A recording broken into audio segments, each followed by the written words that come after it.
the Overwatch 2 dev team have just dropped an absolutely massive roadmap, or at least proposed changes that are going to happen between either Season 2 and Season 3 or into Season 3 and 4. So on this blog post here on the website, which I will link below, there are some pretty big changes to monetization, hero changes, and matchmaking as well, which I think everybody would realise actually needs some sort of fix. So let's have a look at what this blog post actually says. So starting off, the Overwatch team has been preparing to conclude Season 2 as we gear up to Season 3, and we're incredibly thankful for all the player feedback we've seen over the past months. We'd like to take some time to reflect on this past season and give you a sense of where we're going in the future. Here's more info about what we're doing now and how we're thinking about longer term changes. Ramatra stormed the hero lineup. We watched Ramatra closely when he was first released, including community gameplay and conversations. We started asking ourselves some challenging questions about his kit's performance based on your feedback. What was the community's first impressions of his kit? Is his kit approachable? Which abilities and moments are resonating with our community? What are the sore spots? I won't read through all of this, but basically to sum up down to the bottom paragraph here, as we wrap Season 2, Ramatra remains a strong tank choice, and the previous changes helped achieve some of Ramatra's overall design goals. Going into his release though, there was one ability we knew would be a risk, his ultimate, Annihilation. While an ultimate lasting as long as enemies are in it is very exciting, it can lead to some unhealthy gameplay scenarios.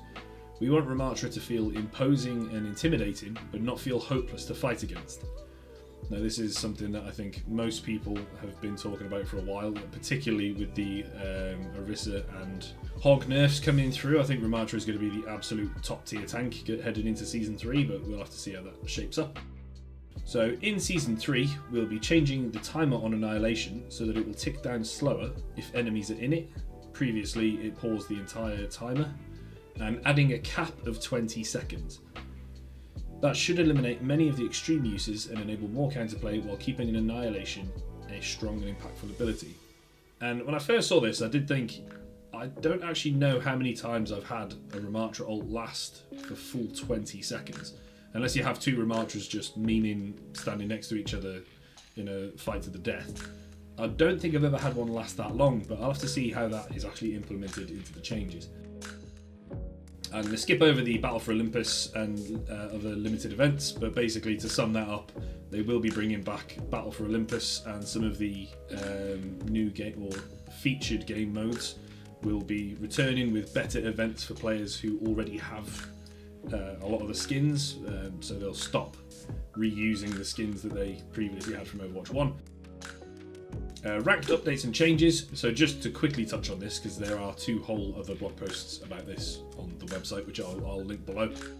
The team is aware of some community pain points with competitive mode and matchmaking, specifically matches with wide skill variations, inconsistent games, and too few and infrequent competitive updates. We have a set of improvements coming to matchmaking, and we're also working on updates to the competitive system. I did touch on this in the video that I put out the other week.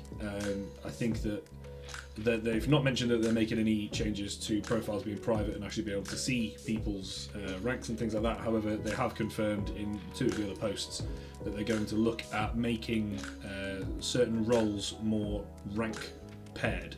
So you won't have a silver tank playing against a diamond tank, you'll have two silver or thereabouts tanks, and then I'm assuming that will only carry through into each role, so you can still have one bronze, one plat DPS, but then the other team will have two golds or something like that will try and even it out. But at least within the roles themselves, it won't just be pure MMR based. They are looking to actually put the face in rank on it.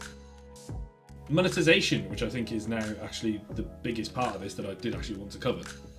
So reintroducing credits and hero gallery update. So a massive part of the issues that people are having with Overwatch, or probably the biggest issue that people have with Overwatch, is the monetization. Again, I covered this in my video, but skins costing 1900 credits and reuse of a lot of skins, no way to earn any coins without actually buying premium currency. So just reading this here, in Season 3 we're bringing back Overwatch credits. which had been previously shown as legacy credits and been unearnable in Overwatch 2. Now, all players can earn up to 1500 credits as free rewards and another 500 credits as premium rewards spread throughout Season 3 Battle Pass. We're also adding more uses for your credits so you can choose from many potential rewards. Specifically, we are making 2 related updates to our hero gallery. First, nearly all of the epic and legendary tier skins prior to Overwatch 2 launch will always be available in the hero gallery for purchase with either Overwatch coins or credits. I absolutely love this because there are so many limited time skins that I think they're the best, and there are so many that I want to buy but sometimes don't play over the times that events are running.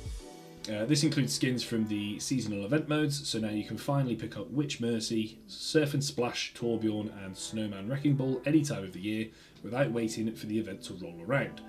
Second, we're lowering the standard price of these legendary skins to 1500 coins or credits, so that's about a 20% discount, which is a decent chunk, and it also means that you will actually be able to earn a free skin just by completing the battle pass in each season.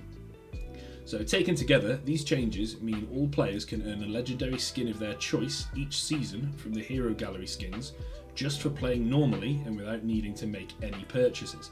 We understand that some players already have very large balances of credits. To ensure that all players feel rewarded for the time they spend playing, we're looking into additional ways for players to use credits in the future. These changes aren't the end of our journey to make Overwatch 2 a more rewarding game to play, they're just the beginning. We have more updates coming in future seasons, and we'll be reading your feedback to understand what's working and what isn't for all of you. Okay, so I think pretty significant changes are on the horizon here. I think this is an absolutely fantastic direction for Overwatch 2 to be moving. I don't want to say, oh, everything's fixed and hooray, Blizzard are great again and whatever, but I do think that these are it's a step in the right direction, and they are some of the changes that are needed to make the game more rewarding and also more fun to play in the competitive scene.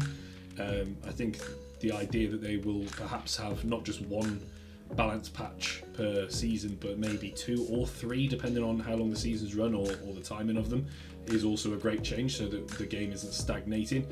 I haven't seen anything about map pools on here or if they're just going to be scrapping them, but I'm hoping that that is something else that is addressed in a future update.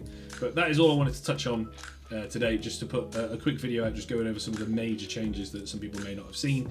So I mean, it sounds, as I say, fantastic to me, but we'll have to see what happens over the next couple of weeks as we head into Season 3, and hopefully Blizzard can get some of the trust back from the community. Well, that's all for this one, guys. I do have another video coming out in the next couple of days, hopefully by the end of this week. It's all about Farah and trying to play her on your own. So subscribe if you want to see that, and I'll see you next time.